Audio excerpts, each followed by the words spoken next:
What's going on, everybody? This is lucky number 9, episode 9 of Dopeless Nation. Let's go.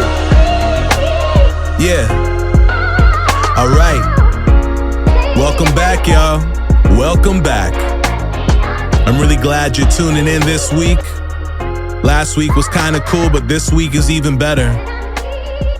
I just want to say a huge thank you to everybody that's been following us on social, everybody that has bought some merch on dopelessnation.com. Thank you for the support. Everybody who's donated to the fundraiser on Facebook. If you look up fundraisers, we have a Dopeless Nation podcast fundraiser. We're trying to build the studio out more. We want the opportunity to invite guests onto the show. But so far, the response has been amazing. So thank you for that. Don't forget, if you're getting value out of this podcast, if you're finding value from this podcast, please consider sharing with a friend. I know we got a good little community happening, growing, slowly beginning to thrive, but I want to see this thing reach more people. I don't want to waste too much of your time today. I figured we'd jump right into the episode. I found a really cool column from The Atlantic. It was written late last year, and it was entitled "No One Cares" by Arthur Brooks. And if you don't know who Arthur Brooks is, I suggest looking him up. He's got a really cool podcast called How to Build a Happy Life, always putting out good content. But he had written this column called "No One Cares." And he was talking about how our fears about what other people think of us are overblown and rarely worth fretting over. Figured we'd talk about that tonight, lead into how that pertains to the 12 steps, and then kind of just end it with some quotes, some words of wisdom about how to deal with haters. So let's just dive right in. A friend of mine once shared what I considered a bit of unadulterated wisdom. If I wouldn't invite someone into my house, I shouldn't let them into my head. But that's easier said than done. Social media has opened up our heads so that just about any trespasser can wander in. If you tweet whatever crosses your mind about a celebrity or someone, it could quite possibly reach the phone in his or her hand as they sit on their couch in their house. That's some crazy power right there. And it's also a real huge problem. But the real problem isn't technology, it's human nature. We are wired to care about what others think of us. There was this Roman philosopher who said, "We all love ourselves more than other people, but care more about their opinions than our own, whether they are friends, strangers, or enemies." This tendency may be natural, but it can drive us around the bend if we let it. If we were perfectly logical beings, we would understand that our fears about what other people think are overblown and rarely worth fretting over. But many of us have been indulging this bad habit for as long as we can remember, so we need to take deliberate steps to change our minds. Paying attention to the opinions of others is understandable and, to a certain extent, rational. But as the philosopher Richard Foley argues in his book Intellectual Trust in Oneself and Others, you trust your own opinions. Your opinions are saturated with and shaped by those of others who are similar to you. Therefore, you trust their opinions as well, whether you want to or not. Thus, if one of your coworkers says, "Hey man, Squid Game is really great," your opinion of the show will probably rise, at least a little bit. Other people's influence on your opinions about the world pales in comparison to their influence on your opinion of yourself. Evolution neatly explains why. For virtually all of human history, human survival depended on membership in close-knit clans and tribes. That's funny. That kind of reminds me of how certain people tend to, choose to, click up in the rooms of the 12-step fellowships. Before the modern structures of civilization, such as police and supermarkets, being cast out from your group meant certain death from cold, starvation, or even predators. This can easily explain why our sense of well-being includes others' opinions, as well as why the human brain has evolved to activate the same neural substrates when we experience physical pain and when we face social rejection. Unfortunately, the instinct to want the approval of others is woefully maladapted to modern life.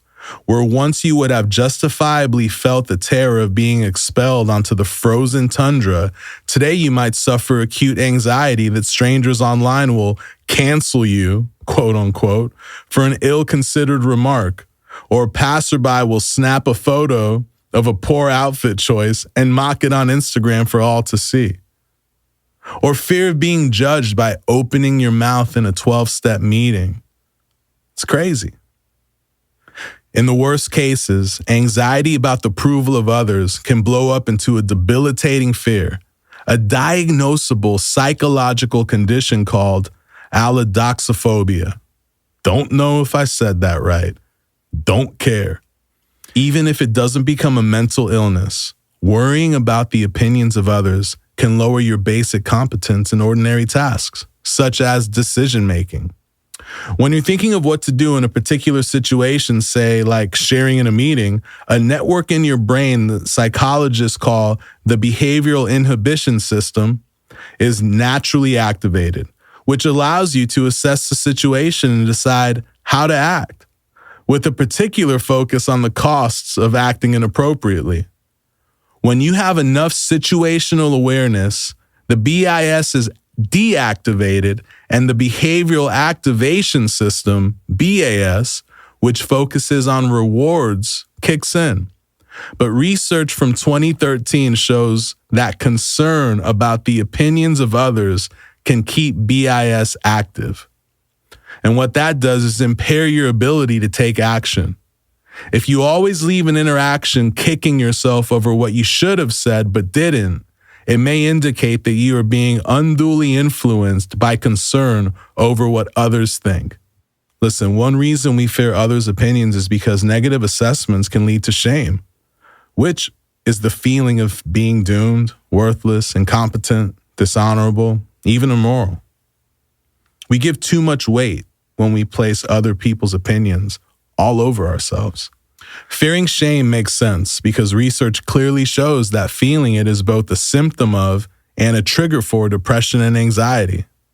The crazy thing is that people in sobriety, living a life of recovery, should be running the opposite direction from that. People will go to a lot of effort to avoid shame, which can explain behaviors such as virtue signaling on social media and giving money to strangers. Do you know what that is? That's like when the guy on YouTube records himself buying a homeless dude a house just to go viral. Or you get that guy that just gives people haircuts, films it, puts it on TikTok, and everybody thinks he's Mother Teresa. That's crazy. Can somebody say ego? Ego? Just because our over-concern for other people's opinions of us is natural doesn't mean that it's inevitable. The right goal for flourishing is not a complete disregard for the opinions of others. That would be abnormal and dangerous. This tendency could lead to hubris syndrome or even be evidence of antisocial personality disorder. Like we're not already crazy. But many of us could become better off if we learn to care a good deal less than we do. So I recommend taking these 3 steps. Step 1, remind yourself that nobody cares. Like nobody gives a shit. The ironic thing about feeling bad about ourselves because of what people might think of us is that others actually have much fewer opinions about us, positive or negative, than we imagine. Studies show that we consistently overestimate how much people think about us and our failings, leading us to undue inhibition and worse quality of life. Perhaps your followers or neighbors would have a lower opinion of you if they were thinking about you, but they probably aren't. Next time you feel self-conscious, notice that you're thinking about yourself. you can safely assume that everyone around you is doing more or less the same. Step 2, rebel against your shame. Fear of shame is frequently what lurks behind an excessive interest in others' opinions. We should confront our shame directly. Sometimes a bit of shame is healthy and warranted, such as when we say something hurtful to another person out of spite or impatience. But often it is frankly ridiculous, such as being ashamed for, say, accidentally leaving your fly unzipped. And step 3, stop judging others. Judge not, that ye be not judged. That's what Jesus said. Whoever judges others digs a pit for themselves, the Buddha said. Maybe you think you'll face God's punishment or karmic justice for holding harsh opinions of others, but these lessons are just as important while we're on earth. To judge others is to acknowledge a belief that people can, in fact, legitimately judge one another. Thus, it is an implicit acceptance of others' judgment of you. And that, my friends, is what we call a mind. The way to free yourself from this belief is to stop judging others. And when we accidentally do so, to remind yourself that you might be wrong. So try this experiment. Set a day in the coming week when you resolve to judge nothing and instead merely observe. Instead of, man, this rain is terrible, say, hey, it's raining. Instead of, that guy who cut me off in traffic is a jerk, say, that guy must be in a hurry. It'll be difficult, but strangely refreshing. You will have relieved yourself of the burden of constant judging and thus be less worried about getting judged. It's that easy. A lot of people talk a lot of shit about how I go about life these days. I started telling people that I'm like a walking stick of Xanax, and I find myself sharing that a lot with my friends. I didn't think that about myself. It was told to me. And I got scared because I started thinking that, like, damn, like, do I not care about anything? But that really wasn't what it was. It's kind of like what we just talked about, like flipping the situation instead of being like, man, why did that guy cut me off? It's, my mindset is, dude must be in a hurry. When it rains, instead of saying, hey, man, it's a horrible day, I just kind of say, hey, it's raining. And if you pay attention to your friends, to your family, maybe your significant other, you'll start to notice that a lot of people have a lot of opinions and preferences and ideas, and all those things turn into these weird expectations that they begin to place on other people, the same things that we do. And it just leads them to like this real shit. There's always something going on. When it rains, it pours. Glass half empty kind of people. Keep them away from me. Check this out. Care about people's approval, and you will be their prisoner. And what I've come to learn in recovery these past few years, how I've come to interpret that, is that that's a motherfucking promise and an opportunity. I have learned that the prison of others' approval is actually one built by me, maintained by me, guarded by me. This has kind of led me to my own conclusion. Disregard what others think, and the prison doors will swing open. If you are stuck in the prison of shame and judgment, remember that you hold the key to your own freedom, only by the grace of God. And what's crazy about that, talking about guilt and shame and getting the keys to freedom, if we wanted to frame that and look at that through the lenses of like the 12 steps, shout out to everybody in the fellowship, I kind of think about step 5, admitting to God, to ourselves, and to another human being the exact nature of our wrongs. Thinking about the spiritual principle behind step 5. which is integrity. If I can live in integrity or practice integrity, the opinions of others really don't matter. They really don't, because I know that the work put in, I know that the lifestyle I'm trying to live through the lenses of integrity would completely speak against any negative opinion they have, because I'll know that the steps that I'm taking, contradict the bullshit thing. Other applicable spiritual principles include humility, willingness, honesty, forgiveness, open-mindedness, acceptance, prudence, and serenity. It's pretty obvious why we need to share our inventory with someone else. Talk in step 5. We are masters at believing our own bullshit, our justifications and half-truths. After all, we used to say and sort of believe that we didn't have a drinking or drug problem. We told ourselves again and again that we were doing fine, as we were slipping even deeper into the dark abyss of addiction and alcoholism. So writing a 4th step and sharing a 5th step is kind of what the doctor ordered.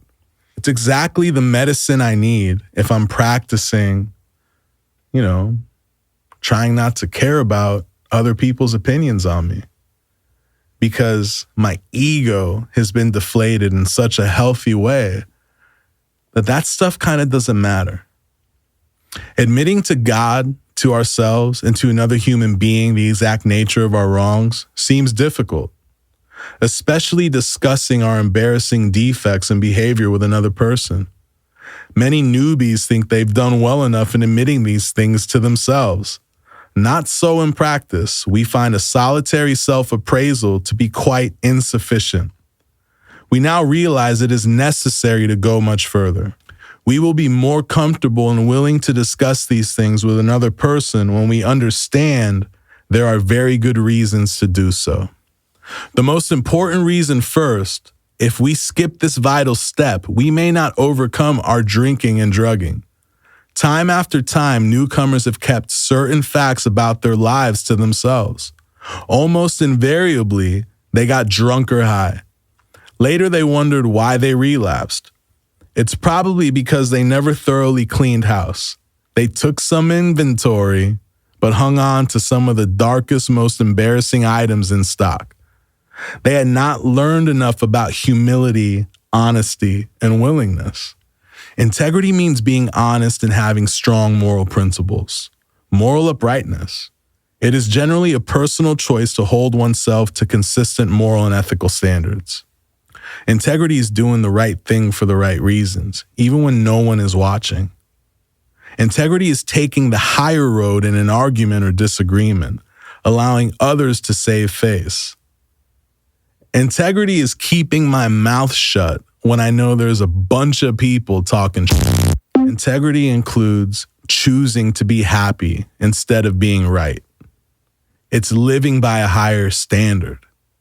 For addicts and alcoholics, this is a new code of ethics, applying spiritual principles in all areas of our lives. Listen, none of us came into the rooms overflowing with astronomical levels of the best manners and etiquette, kindness and respect for ourselves or others. Step 5 kind of opens the door to living with integrity. Step 5 helps us to ease the anxiety, irritability, and depression that inevitably results from hiding the worst parts of ourselves. We are able to rid ourselves of isolation and loneliness once we come out into the open. Step 5 teaches you that you can be forgiven for your shortcomings and also forgive others who have hurt you.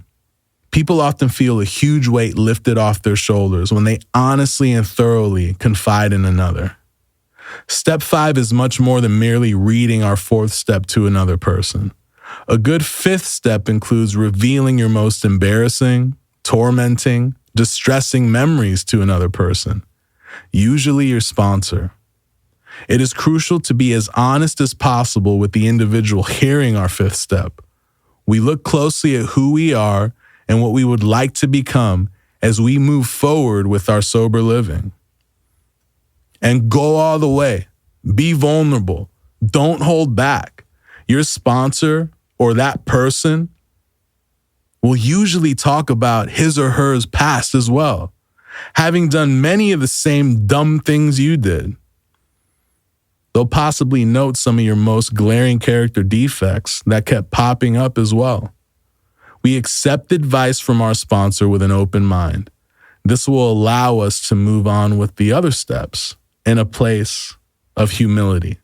So I know we covered a lot, but I think this is really important stuff.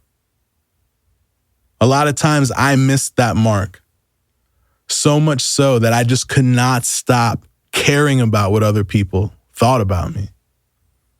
And I'm so blessed to be in a place today because it happens right now. It happens right now, today. I had a friend reach out to me the other night and told me some really crazy stuff that I didn't know. But it's the word on road these days.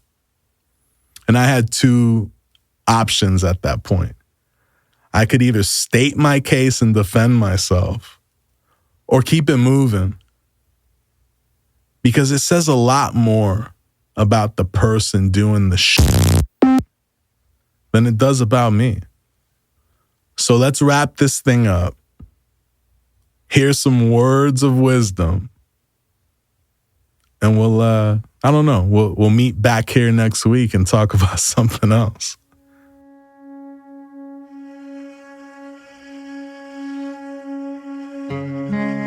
No matter how good you are, someone is always going to be against you. But never let them be the limit of your success. The only thing more frustrating than slanderers is those foolish enough to listen to them. People will always have their opinion on you, despite who you are and what you're capable of. Learn to use the criticism as fuel, and you will never run out of energy. Expect while reaching for the stars, people to whirl by with their dark clouds and storm upon you. The hated man is the result of his hater's pride rather than his hater's conscience. People who hate you because of a mere jealousy over your success hurt themselves in disguise. This is because you carry an image of who they wish they had become. Don't hate them back, because they may also become like you one day, and it will mean hurting that image you carry. You will face your greatest opposition when you are closest to your biggest miracle. I don't have time, energy, or interest in hating the haters. I'm too busy loving the lovers. I don't worry about the haters. They are just angry because the truth I speak contradicts the lie they live. It's amazing the lies that people will believe about men when the truth is actually more interesting. Be who you want to be and not care about what others think. Rumors are carried by haters, spread by fools, and accepted by idiots. Some people have so little going on in their lives, they would rather discuss yours. Remember, people only rain on your parade because they're jealous of your sun and tired of their shade. Behind every successful person lies a pack of haters. I love my haters. Insecure people put others down to raise themselves up. I love this one. Haters are my favorite. I've built an empire with the bricks they've thrown at me. So please keep on hating. Haters and bullies are always cowards. They like to pick on the little guys. To hate everything is to be wounded by everything. Pride attracts more haters and brings less friends. A hater's job is to hate you, and they stay on their job 24/7. So if you're expecting them to clock out and leave you alone, think again. Wish all your enemies a long life so they can see you succeed in life. Remember that only God can judge us. Forget the haters, because somebody loves you. If you don't like me, why do you waste your time making fun of me? And I'll close with this. Remember, people who try to bring you down are already below you. I'll see you next week.